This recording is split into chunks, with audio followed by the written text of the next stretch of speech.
نحمده ونصلي على رسوله الكريم أما بعد فأعوذ بالله من الشيطان الرجيم بسم الله الرحمن الرحيم إن هذا القرآن يهدي للتي هي أقوم صدق الله العلي العظيم سبحانك لا علم لنا إلا ما علمتنا إنك أنت العليم الحكيم.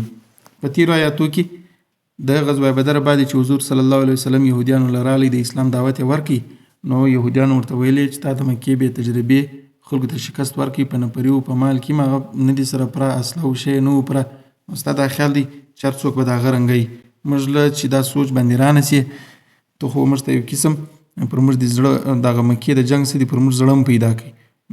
موږ به تجربه خلک نه یو، موږ مالدار خلک د پیسو والای نه پرې ډیر لرو زامن ډیر لرو، موږ به د جنگ مطلب او معنا او ته تدریس د موږ سره جنگ نو دغه جواب دغه تلخی د دی د مال او د اولاد پر کثرت باندې د حد زیات اعتماد کول د پدې وجه باندې اوس د دې د معنا سو چې د مال او د اولاد ډیروالی یا پر دې باندې زیات اعتماد د ایمان او د اسلام د مخالفت او د بدعملي غټه وجه ده.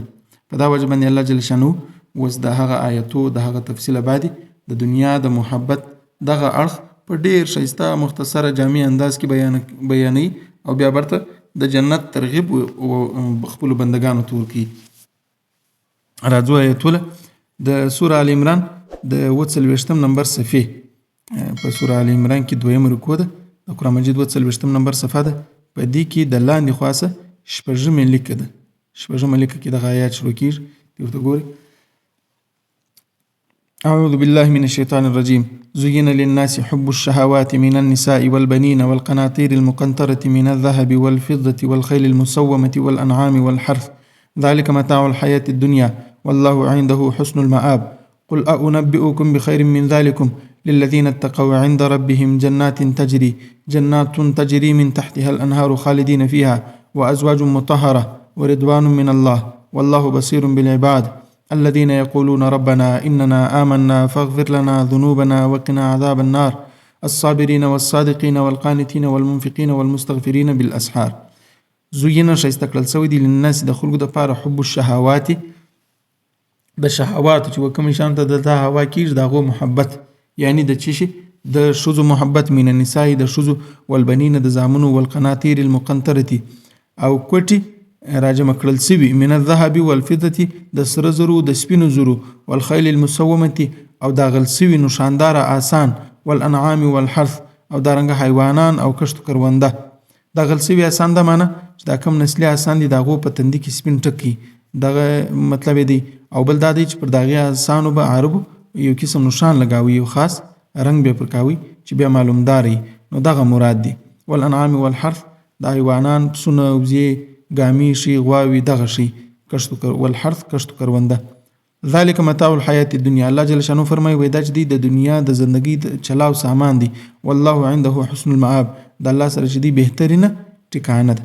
قل تورتو او انبئكم زوتی ته خبر درکم بخير من ذلكم تر دې د ډیر بهتر شی په باره کې للذین دا بهتر شی به دغه چای اتقوا عند ربهم چې هغه تقوا کړي د خدای سره د ویری زندگی تیر کړي عند ربهم للذین عند ربهم دا دغه کسان د پاره د دې د رب سره جنتون دي تجری من تحتها الانهار تر د جنتو لاندې نهرونه بهیږي خالدین فیها په دا جنتو کې بدی همیشه تر همیشه او ازواج مطهره او د دې د پاره په پاکي بیبیانی د نه جوړي او د ایبود کمزوریانو سپاکي بیبیانی وي ورضوان من الله او د الله جل شانو د طرف سبا کامل رضا وي والله بصير بالعباد الله جل شانو خپل بندگان ویني.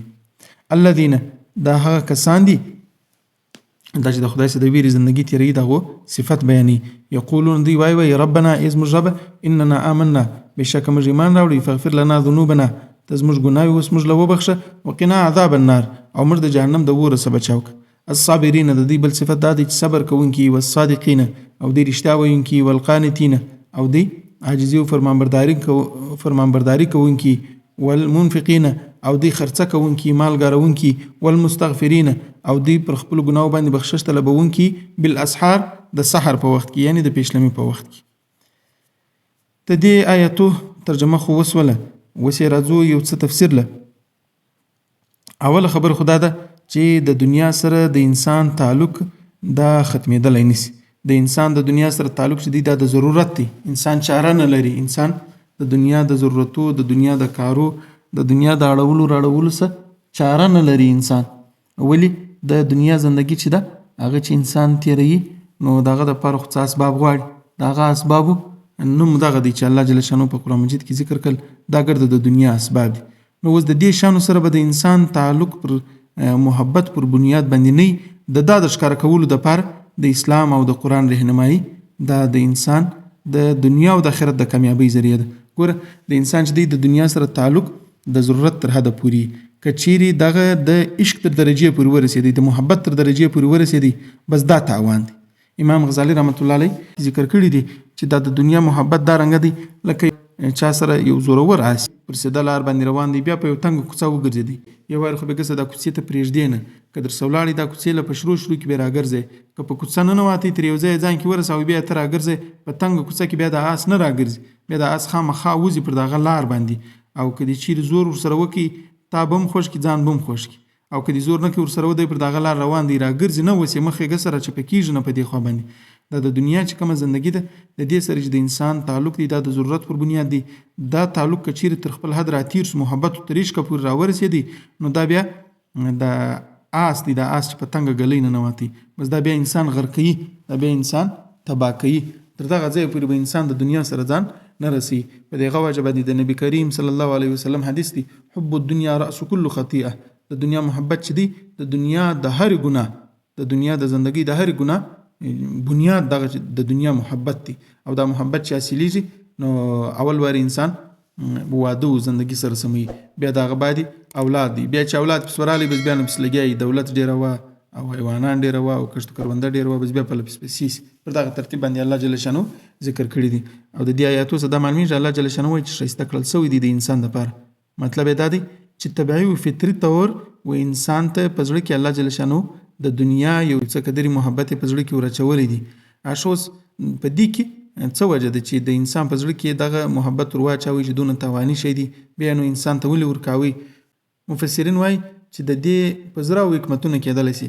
بظاهر درې غټ چې کوم حکمتونه دي هغه دا دي چې ګوره د دنیا محبت چې د انسان په زړه کې نه نو ګوره د انسانان به د دنیا څخه بې نیازي، د دنیا په کیسه کې به نه اشنو بیا د دنیا نظام نه چلیږي. که چیرې دا محبت یي د دنیا نظام به روان وي، که چیرې دا محبت نه بیا د نظام نه چلیږي. که دا محبت نه بیا زمیندار پر مځکه باندې درخته ولېږدي او د پراپرټي والا مځکې خرڅوي واخلي ولي او دارنګه سره فیکټریانې ولېږدي، بس بیا انسانان بې نیازه سو د دنیا څخه. نو بیا دنیا څه کوي؟ او مزدور بیا مزدوري ولې کوي چې د دنیا محبت نه د دنیا مجبوري نه. په دا وجه باندې ګرد مال د دولت په وجه سره مجبوره کړي دي، د دنیا نظام هم روان دي. او دویمه وجه دا ده چې وایي د آخرت د نعمتو کم خوند دی، کومه ذایقه ده د هغې احساس په دنیا کې وسي. په دې وجه د دنیا د نعمتو محبت په زړه کې ورچولی دي چې د دې لوړه درجه اعلی درجه خو نو په جنت کې ده، په آخرت کې ده. په دې وجه دغه آخرت د نعمتو یو څه طلب کې پیدا سي، د هغه د خوند یو څه احساس ورته وسي. او دریم چې دی دریم حکمت وایي دا دی چې الله جل شانو د دې په ذریعه باندې د انسانانو ازمایش کوي. د انسانانو ازمایش دا دی ګور انسان چې دلته راغلی دی د دنیا د زندگی یو مقصد سته، هغه مقصد دا دی چې دی په ښه عمل باندې ځان ثابت کړي. لیبلوکم ایکم احسن عملا. او دارنګه الله جل شانو پر مځکه موږ دغه نظام ښایسته پیدا کړی دی د دې دپاره لنبلوهم ایهم احسن عملا چې موږ ته د خلکو امتحان واخلو په دې کې د ښه عمل والا څوک دي، یعنی څوک د دنیا په رنګینۍ کې، په بې ثباتي کې، په بې حقیقتي کې مبتلا کېږي، د آخرت او د خالق تعلق ویروي، او څوک د دې پر حقیقت باندې نظر ساتي بقدر ضرورت. خو د دنیا سره تعلق یې د دغه لیکن د آخرت او د خالق تعلق نه پر بربادي. بس دغه دویم چې دی دا دویم کامیاب سړی دی، د ازمایش دا سول. او هغه اول چې دی هغه ناکامه سړی دی. دا هغه اول کې څرنګه خلکو دپاره الله جل شانو په قرآن مجید کې وایي فلا تعجبک اموالهم ولا اولادهم انما یرید الله لیعذبهم بها فی الحیاة الدنیا. د دې مالونو د دې اولادونو د تا په تعجب کې نه اچي. الله جل شانو د دې په دغه مالو په اولادو باندې د دې په دنیا کې د تعذیب او د عذاب اراده کړې ده چې د انسان د ژوندۍ مقصد نه بس دولت دی ډیره وای د دې اخر د مزغو د اصحاب به څالي د پریشانیانو به څحال. او چې کوم خلک د دنیا سره تعلق د ضرورت تر حده پورې لري، نور د آخرت د خدای تعلق قائم او دائم ساتلی، داغو د پاره بیا الله جل شانو په قرآن مجید کې وایي چې داغو دنیا د آخرت د جوړېدو ذریعہ ده. وابتغي فيما آتاك الله الدار الاخره.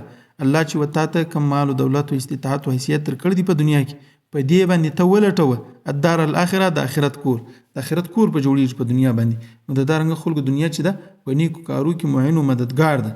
او که چیرې هغه قسم خلک سي چې د محبت او تر عشقه پورې د دنیا سره تعلق ورسېدي نو بیا هلاکت او بربادي ده. په دا وجه باندې علامه جلال الدین رومي رحمت الله علیه یو شعر دی دوی د دنیا محبت چې دی دا سمندر دی د انسان زړه د هغه کښتۍ ده. که چیرې و دا زړه ته شاوخوا د دنیا د محبت وبسته نو دا بیا کامیاب دی دا کښتۍ به چلیږي په دا سمندر کې د کښتۍ سفر به شروع وي. او که چیرې دغه اوبه کښتۍ سروی وکړي په کښتۍ کې دننه رالي نو دا چې دی دا د کښتۍ د هلاکت د بربادۍ او د غرق کېدو وجه ده.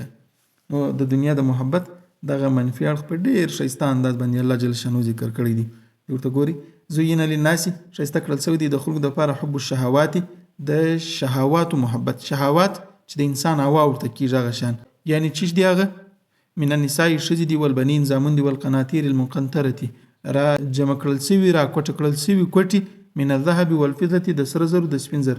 پخوا خو نو پیسې د هغه ولې وزموږ په وخت کې ته دا مطلب هم کولی شي چې پیسې او ډالر راجمع کول من الذهب والفضة والخیل المسومة دا غل سوي آسان ما درته ویلې چې هغه په تندي کې چې ټکي هغه آسان جن مراد دي د لوړ نسل آساني نور خیم نوشاني ستا غټه نوشاني وای دغه بل دا د عربو په خپل نوشان پر لګاوي دلته دغه مطلب مراد دي د عربو چې به نوشان پر لګاوي. والانعام والحرث دا رنګ حیوانانو کښت کرونده د دې محبت و دې ته ښایسته کړل شوی دي. لیکن الله جل شانو څه وایي ذلک دا خو متاع الحیات الدنیا دنیا د زندګۍ د چلاو سامان دی. متاع په عربي کې دا ته وایي چې سړی د یو څه وخت لپاره په یو شي باندې ګزاره وکړي چلاو په وکړي به دې ته متاع وایي. په سفر کې بدلی چا کم کپړې و یو څه خرچه و یو بوتل و یو جراب و شی سړی د ځان سره واخلي نو دغه شان چې دی الله جل شانو د دنیا د سفر چې دی یو څه د ګزارې سامان دی. والله عنده حسن المآب حالانکه د الله سره ښایسته ټکانه ده. والله الله چې دی عنده د سره حسن المآب بهترین ټکانه ده. اوس نبی کریم صلی الله علیه وسلم ته وایي چې ته ودې ته ترغیب ورکړه دعوت ورکړه د آخرت پر نعمتو باندې. قل ته ودې ته ووایه او انبئکم آیا زه دې ته خبر درکم بخیر من ذلکم تر دا بې ثباته بې حقیقتو شانو ډېر بهترین للذین اتقوا دا د هغه چا دپاره دي چې هغه د خدای سره د ویرې زندګي وکړي. عند ربهم د دې د رب سره جناتون باغونه دي تجري من تحتها الانهار تر هغه لاندې نهرونه بهیږي خالدین فیها دوی به په دا کې همیشه تر همیشې و ازواج مطهره او دارنګه پاکې بیبیانې به وي ورضوان من الله او د الله جل شانو رضا وي. ګوره د دنیا نعمتونه یې شپږ ذکر کړل او د جنت نعمتونه یې درې ذکر کړل. په دې وجه باندې چې د دنیا په نعمتو کې چې دا کم سره زر سپین زر دي دا انسان د ضرورت لپاره یو شی واخلي یو شی خرڅ کړه د دې لپاره د ځان سره یږدي او اولاد یې نه دي ذکر کړی ځکه د اولاد ضرورت په دنیا کې دی. انسان وایي چې بیا به کمزوري سم اولاد به په ښه باندې راسي. کیتی د کښتو کرونده ده هغه هم خلک د ضرورت لپاره کوي هلته د ضرورت څخه انسان مستغني بې نیازي او آس و دا شان چې دي دا د سوارلۍ دپاره دي تر یو ځایه پورې ځي ضرورت یې کار یې هلته د ضرورتو د کارو څخه انسان بې نیازه دی مستغني دی. نو د دا شان هلته ضرورت شته نه په دې وجه الله ذکر نه کړو. په جنت کې دا شان شته که نشته بالکل شته. که چیرې یو جنتي دا خواهش وکړي چې زه آس غواړم یا زه زامن غواړم یا زه کیتی غواړم زه کښت کرونده غواړم وفیها ما تشتهیه الانفس په دې کې چې د انسانانو زړه څه وغواړي هغه ګرده شته وتلذ الاعین او سترګو ته چې کوم شی خوند ورکوي هغه ګرده کې شته په جنت کې شته. لیکن دلته الله جل شانو نه کو ذکر ولي د دې په جنت کې ضرورت نشته د دې شان دا ګرده د ضرورت او د مجبوري شان ضرورت مجبوري په دنیا کې د جنت په زندګۍ کې بیا ته ضرورت او مجبوري نشته. او بل دا دی خالدین فیها په دې کې د جنت د نعمتو یو ډېر عظیم صفت ذکر کړي چې د جنت نعمتونه باقي او دایمي دي او د دې چې کوم نعمتونه دي هغه کمزوري او بې ثباته بې حقیقته نعمتونه دي. خالدین فیها دوی به همیشه تر همیشه په دا کې ازواج مطهرة پاکې بیبیانې پاکې بیبیانې څه معنی د ناجوړۍ څه د عیبه څه د کمزورۍ څه به پاکي ورضوان من الله او د الله جل شانو رضا.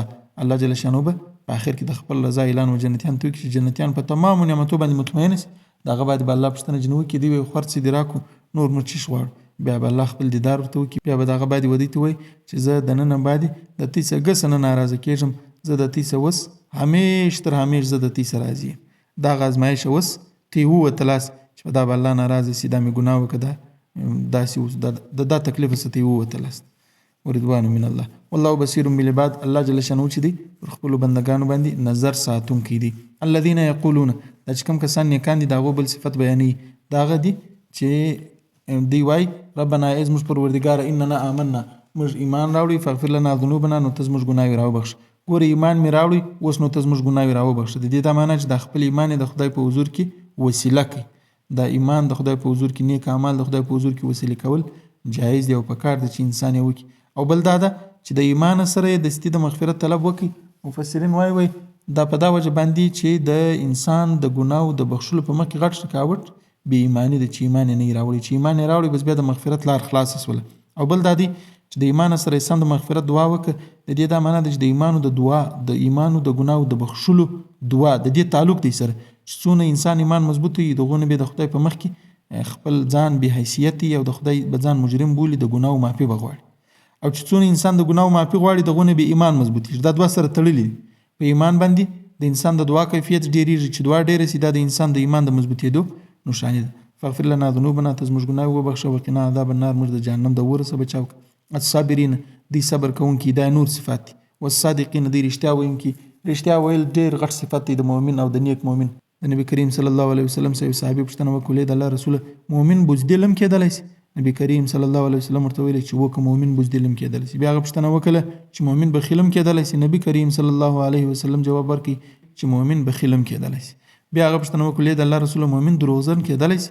نبی کریم صلی الله علیه وسلم وفرمایل چې یا مؤمن هرگز دروغجن نشي کېدلی. والصادقین رښتیا ویونکي. والقانتین قانت ودا ته وایي چې عاجز نه د یو چا په طبیعت کې عاجزي تابعداري کې پکې فرمانبرداري کې پکې ودې ته قانت وایي. والمنفقین مال ګارونکي مال خرڅونکي سخیان خلک. والمستغفرین بالاسحار او د سحر په وخت کې د ګناو بخشش طلبونکي.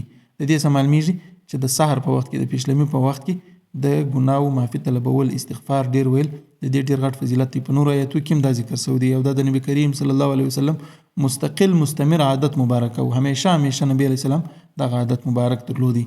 او بل دا دی سحر په عربي کې ودا ته وایي چې د شپې تاریکي او سحر روڼا چې پر کوم وخت سره ملاویږي بس دغه ټیم ته سحر وایي.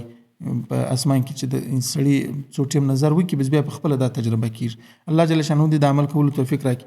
زموږ ته دپاره د نن په درس کې خاص نکته دا ده چې د الله جل شانه سره زموږ ته تعلق او د آخرت سره د آخرت د جوړولو تعلق دا تر هر څه د مخې د دنیا سره زموږ تعلق د ضرورت تر حده پورې خوي لیکن دومره یې نه کوو چې خپل آخرت بیا پر خراب کو. او بل دا چې د خپل ایمان د مضبوطولو دپاره د دعاو مقدار ډیر کو.